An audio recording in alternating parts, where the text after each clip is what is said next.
Morning, everybody. Yesterday we had some rain. This morning it was a thick fog. It's warm, which is probably not for the best. But tomorrow they're calling for up to 2 inches of rain. We don't need that very badly, especially because we still have some cereals out. We have 300 acres of durum and 300 acres of wheat. It's not going to do anything to the canola. Actually, if anything, it'll make it probably, as long as we don't get hail or like big, it's not supposed to be windy with it. But yeah, it should actually kind of help the canola stems rot down a little bit and break up better, especially once things dry up. But I was down here at the equipment. I was doing just some maintenance. Had some broken sections on that machine. We have a couple bushings that need replaced on the thing that, well, there's a fan that blows up to the chaff screen over there. And I think it needs new bushings. It doesn't sit dead nut square, and I think it's throwing the belt every now and then. However, I need a second pair of hands to be able to do that. Dad's kind of busy at the moment. So I figured I'd actually do something that's been asked of me several times. Most recently, about 3 days ago, is that, hey, you should do a farm equipment tour. I'm like, I actually never thought of that. I thought about doing a farm tour video, but figure why not do the equipment? We got most of the equipment down at my uncle's right now, and we're not harvesting. So I don't really know where to start. I actually think the best thing to do would be to go backwards, because we got all the harvest gear out right now. So that's what we're gonna do. So we're gonna go through the equipment. I'm not gonna go too into detail. Maybe I'll do some more specific videos later. I know, like, I have a video on the Delta track. I have a video, what we call the twins here. I have a video or two about our cedar in depth, but I'm going to touch high level on stuff. And I just kind of was thinking, what I'm going to do is say, well, if I didn't have this, what would be my alternative? Like, what would be my other brand of choice? Just so that I'm not necessarily brand loyal. I like familiarity. We've been Case IH combines for a long time now, probably since I was about 10 or 12 years old. And I know, well, I guess now that they have the automation, there's a few more things going on. But I know most of the hums and sounds and vibrations and noises that they make and where they are and what to look for. So Class 8 combines, we do 8250s with a 40-foot header. This is Dad's. His is 22 with a 21 header. Mine is a 20 with a 19 header. Hydraulic fold tops, extra long augers. We could run 50-foot heads, but with a Class 8 combine, all you're doing with average or above average crops around here is just moving through the field slower. I get a 50-foot or a 45 with these, class 10, 11 combines.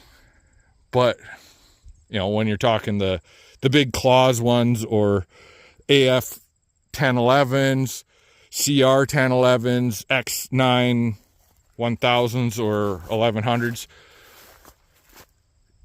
But this is a really good setup for us. Class 8 with a 40-foot header. If I had to, I really like the MacDons. We've been MacDon for a while as well. Again, quite familiar with them. They do a really good job. They are, I would say, a touch on the maintenance heavy side, but that's the way it goes. Everything harvest related tends to be intensively maintenance heavy. So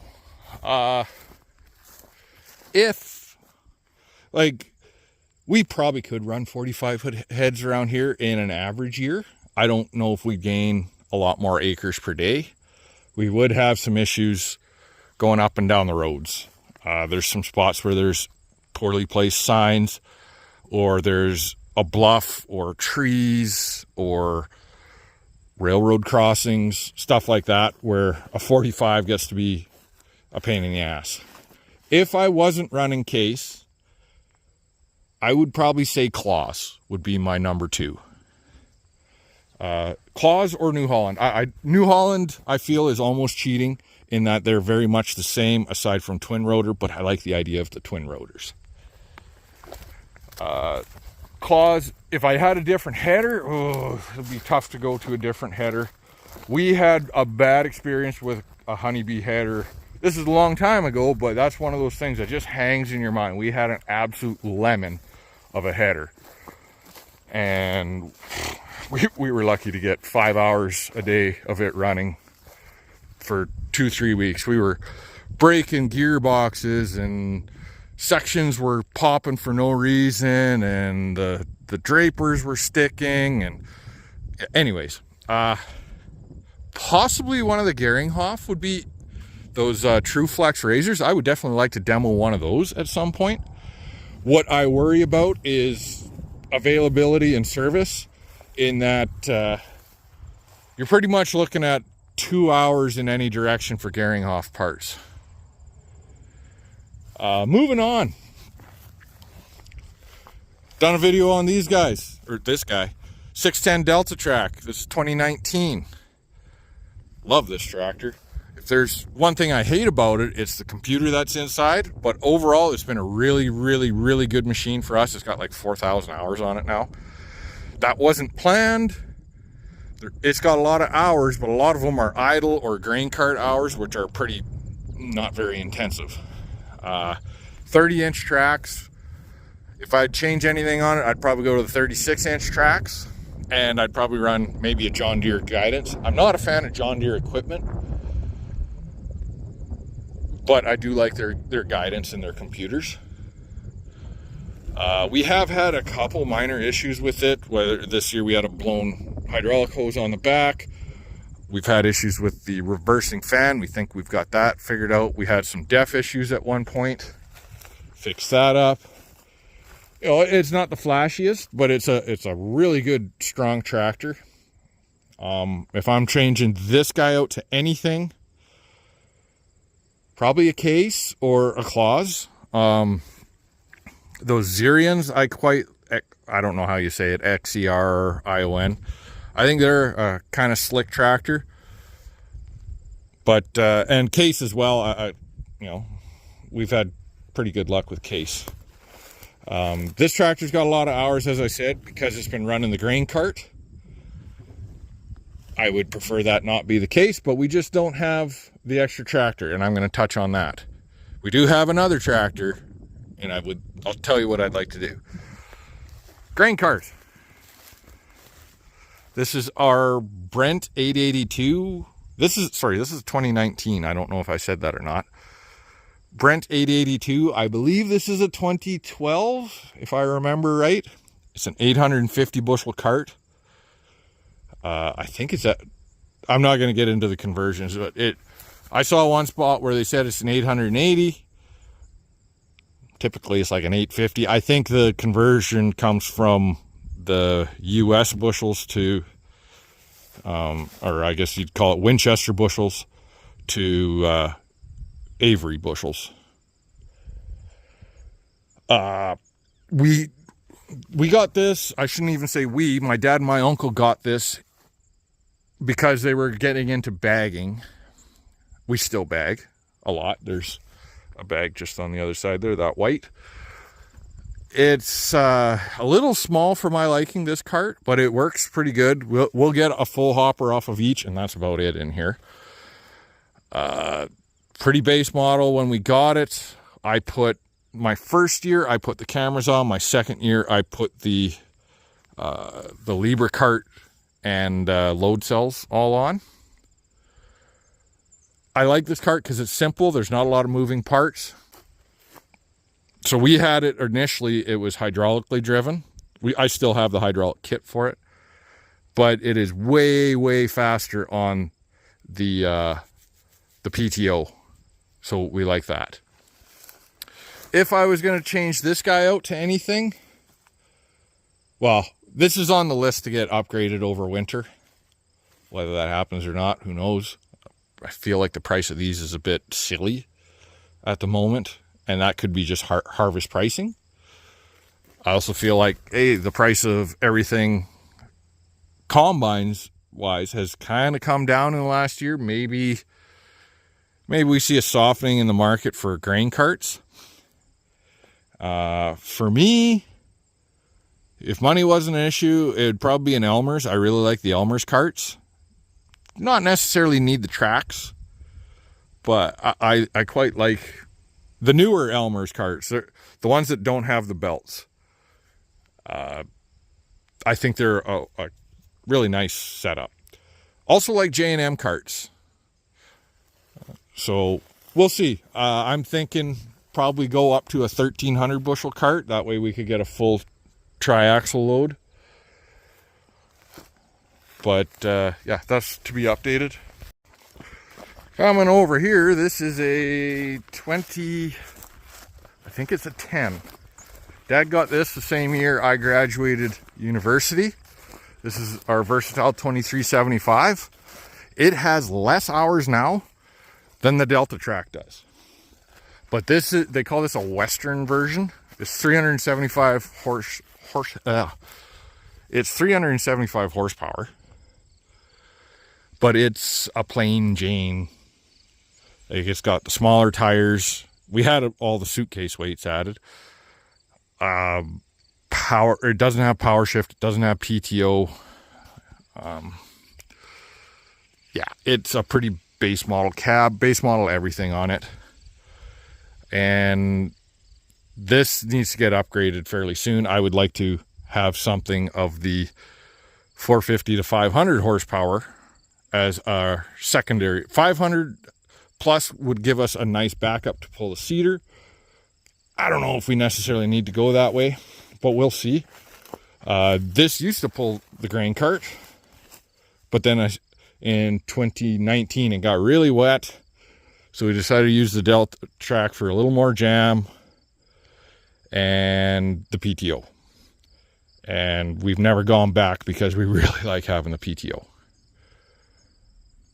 I would like, if we're looking for something comparable, I would probably go with like a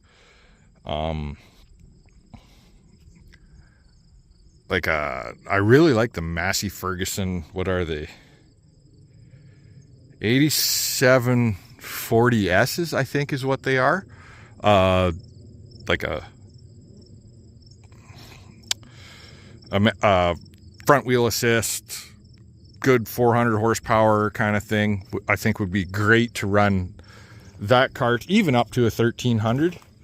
And then if it got real bad, we could throw the Delta Track on. Yeah, this tractor has been really hard to get away from. It's been really, really good to us. Aside from the last couple years, we've had 2 starters going. We had a reman that crapped out, and now we got a fresh one in there. But it's been a really good tractor. Obviously, you're still going to have a blown hydraulic hose or whatever every now and then, or worn out U-joints, but it's been a great tractor to us. I'll be sad to see this go, and it's on the short list. Here's our Fury. This is our versatile high-speed disc. Sorry, I should mention, wouldn't mind a Zerion to replace this as well. Depends what we're going for, and we just have to sit down and figure that out. This is our Fury high-speed disc. It's 35 feet. This is a 2019 as well, I think. We got it with the basket, we got it with the packers instead of baskets. And I can't remember the size of the discs. The discs do need to get replaced. They've probably got at least an inch of wear. At least. But it's a pretty solid disc. It's heavy, pulls hard, works pretty good. But I would trade it straight across for the same thing in Degelman, because Degelman has the wider frame. This thing's quite tippy going down the road, and it's also quite hitch heavy. So when you're going down the road with the tires, like if it's behind the Delta track, you don't even notice it. But when you're going down the road with the duals, you get bouncy over 15 mile an hour. This is our 1370 Farm King auger. Again, base model. It didn't even have power swing when we got it. Jim and Dad got it. I've added electric winch, electric swing, and the never spill spout. She needs a little TLC in the bottom end, as far as probably some new flighting and a bit of welding and patching, but she's a good backup auger. She's really good around this small yard that is down at my uncle's. And she's good enough for fertilizer. The rest of it's kind of our auger boneyard. We got a couple of them. Here's another auger we got. This is a Wheat Heart BH 846.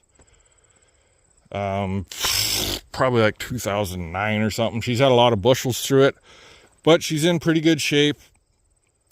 I'm waffling on putting a different motor on it, but yeah, she works just fine.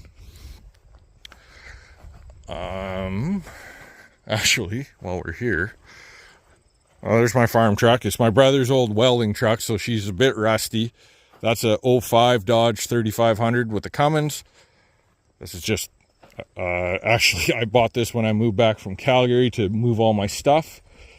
It's a car trailer that somebody built a wood frame around, and it's actually worked really good for us around the farm. Right now we keep our bags in it, so that they're just, if a rain comes in, they're covered and they're easy to roll out. Over here's our two pickup headers. They don't get a lot of use. We haven't ran a pickup header since my first year, but we still have them in case. We don't even own a swather anymore, but we got them. This is my header that burnt a couple years. This would have been 2023. It burnt, and that half is no good. That half is pristine. One of these times I've been looking for a header that a guy hit a rock on, I guess on that side, and I could rebuild, you know, kind of Frankenstein them and have just a 35-foot backup. That would be fine by me. But I think I'm just going to start ripping stuff off and selling it as spares. There are a lot of good parts on there. Over here is my 2011 Volvo. I think it's a VHD with the Mack engine or Volvo engine. This guy's had some gremlins to it. It's a decent truck. I don't know, we'll see. 2017, I think, Emerald trailer. Bought this last year. I don't know if it says a year on there. Oh, 2016 manufactured. So yeah, probably 2017. It's just a tandem. It's a good secondary trailer for us. I would like them both to be triaxles, but I really like the small gates on this. We've got electric gate or electric openers, electric tarp on everything. So it's really nice to be filling bins, even with the remote. Keeps you out of the dust, that kind of stuff. And the smaller gates, they're way handier around the yard filling augers and that than the ag hoppers that the Timpty has.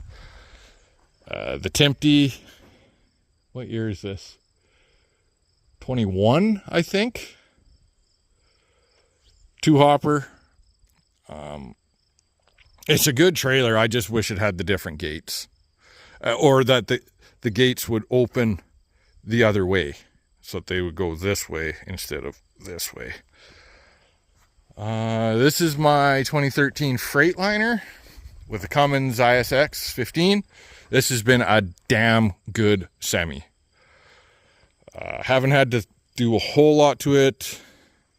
Had to replace the radiator last year, and this year I had to do a water pump. I think I did the alternator at one point. That's really it. Oh, and the air conditioning compressor I had to do as well. But with a semi, you're either in it or you're under it. Had to spend a lot of time under this guy. Oh, I forgot. I did the clutch last year after harvest. This is Dad's, I want to say 1983 or 81. I can't remember. John Deere 4650. This tractor actually used to pull a seeder. We had a 35-foot seeder. Obviously, had duals on. Yeah, this thing's old. This is a good tractor for the most part. It's a good size. It's been turned up to like just over 200 horsepower. Really good auger tractor, except that it's got the big PTO. So the kicker with this guy is we always have to swedge it down. So if you're running on a 540 auger like we have down here, you don't end up with a lot of horsepower because you're pretty much at an idle. It's like 1150 RPM to run your PTO at 500 RPM.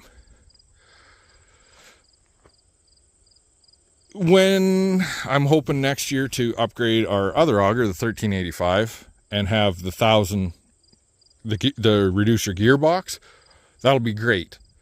That this guy can run at, that 1800 mark, have a lot more power. I'll touch on that in a bit. But this guy at some point here, she needs some engine work. We haven't had to put much into this tractor in the last while. I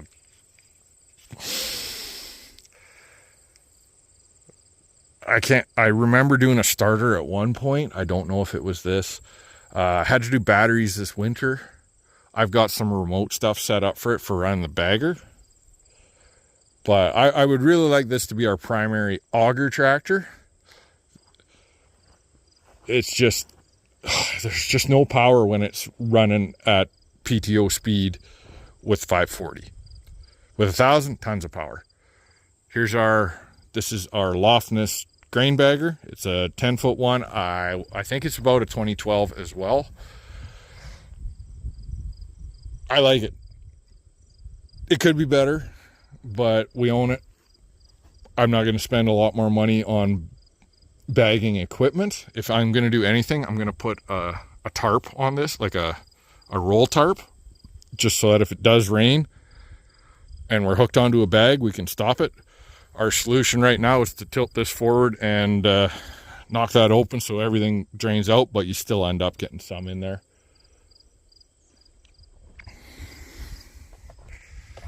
If I could trade off semis, I don't know if I would upgrade this too much.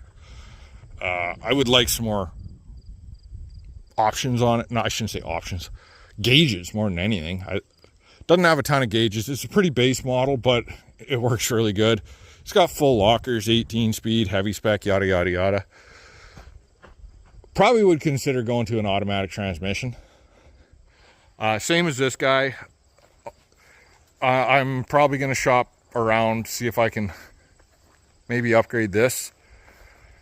Just as the older of the two. Whether it's a Kenworth or Peterbilt or Western Star or Freightliner. Be nice. I like Cummins engines. I also like Detroit's. And it'd be nice to have like an 8 or automatic. All right, we're up north now. This is the New Holland T6 175. Seems to be an all right tractor. I wish we would have gone to the next size bigger. If I remember right, they got a little more horsepower and a lot more hydraulic capacity. A couple years ago, I was pulling the land roller with this, and it was like 50 psi from being able to lift the land roller back into position, into transport. I would like to put a lot less hours on this, and that's why I'd like that 4650 on it. Like I said, I don't know if I said or not, we need to throw some money at it. It's got some blow by, it smokes. You can hear Valve's ticking a little bit, you know, but really it's probably only had a few hundred, maybe $1,000 thrown at it in the last 20 years. So if we have to do 15 grand or 20 grand to an engine, not a big deal. 1385 Farm King auger. We bought this the first year I was farming, and it's pretty okay. It's a solid auger. It has the hydraulic swing. I was this year. I didn't get around to it. I just didn't have time. So that better be water, not hydraulic oil. That's hydraulic oil. Where's it leaking from? Looks like around the PTO. Well, something we'll do right away. So this is chain drive 540 hydraulic power swing. I was gonna do a remote setup so that you could swing it under from the semi. I wanted on the Mickles remote, so they got way more range on them, and you're not having a second remote. I also put some lights on, so there's a light that points at the hopper. There's a light that points at the spout on the other side of the tube here. Yeah. Put the never spill spout on, and there's a light and a camera on the top end pointing down into the bins.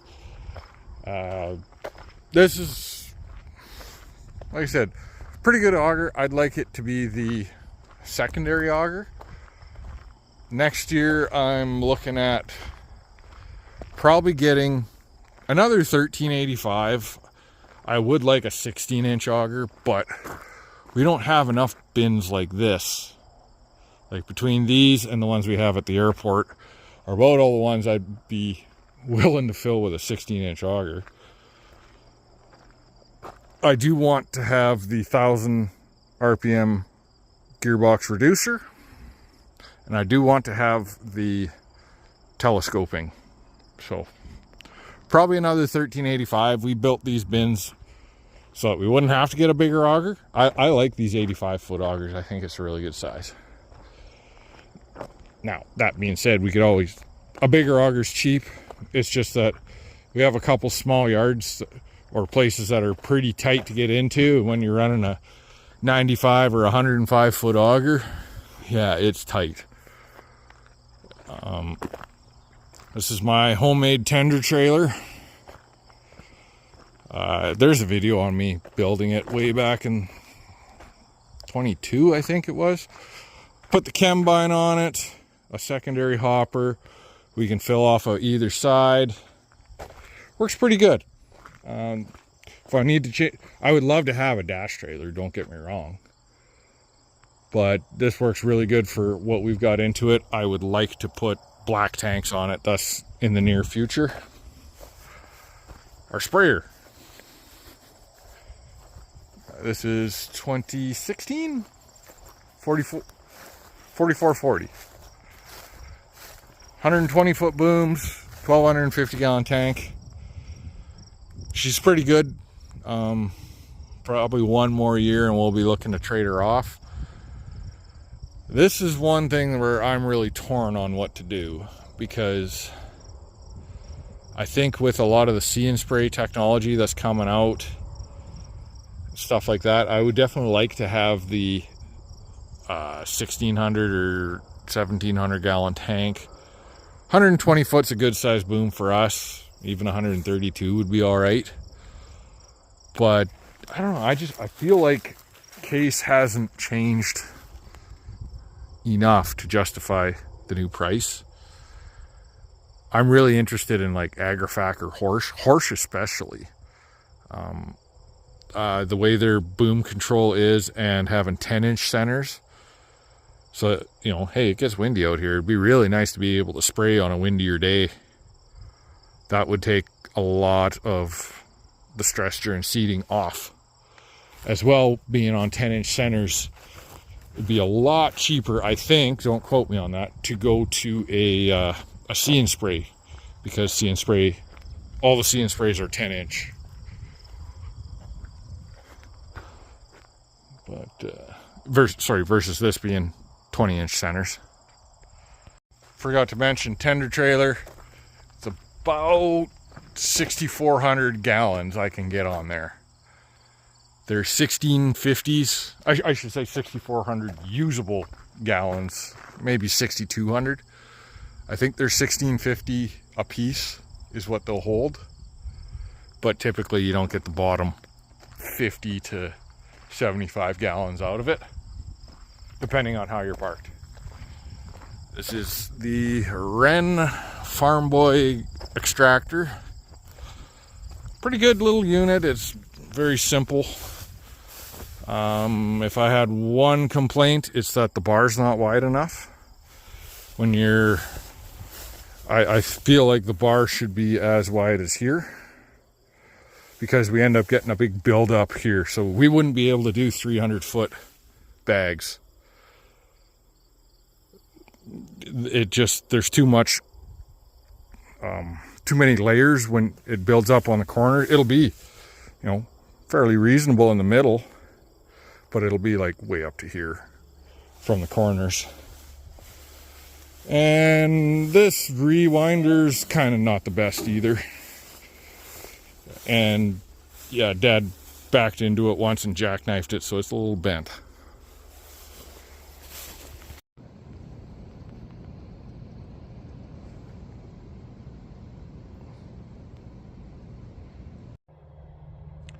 So, it's been almost a month since I started the first half of filming the equipment tour.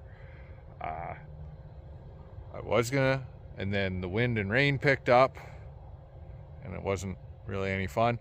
And then I just got busy, and every time I remembered, we were somewhere else. So, let's finish off the farm tour, the farm equipment tour. So, let's start right here. This is my favorite and honestly our most expensive piece of equipment on our farm. That looks pretty gnarly right there.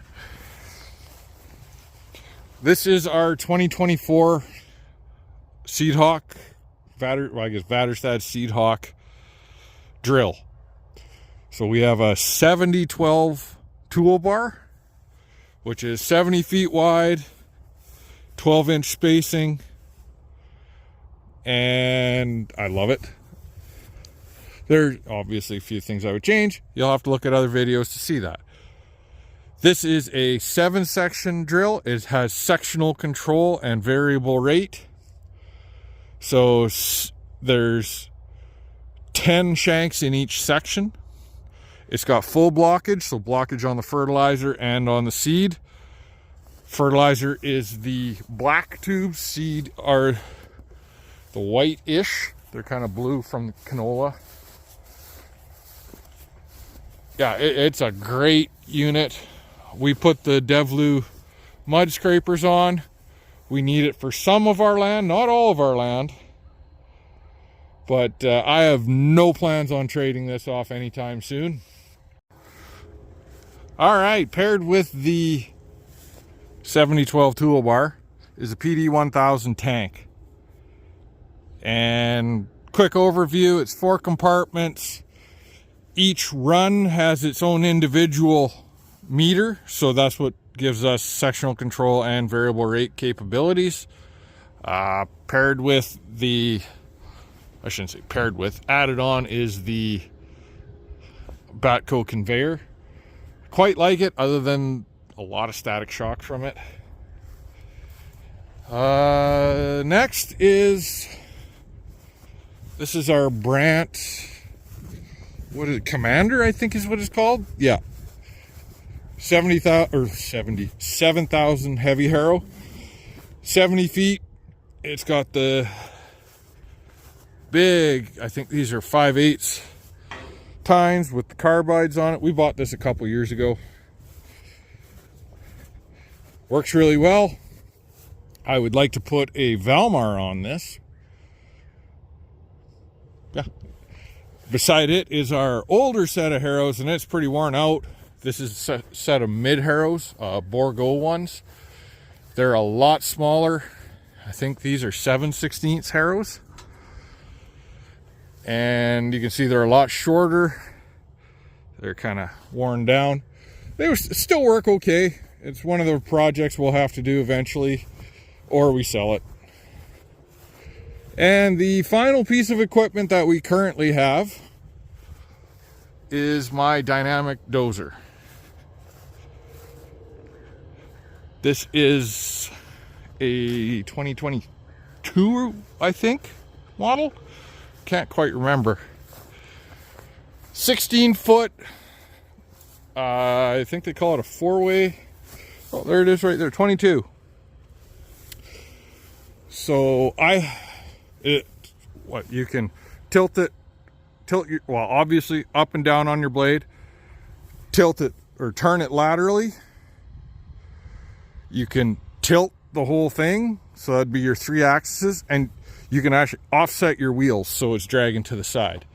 And I've added ditch assist to it, and it works really well. Just cleaning up water runs, making things smooth, and making sure that we don't have puddles.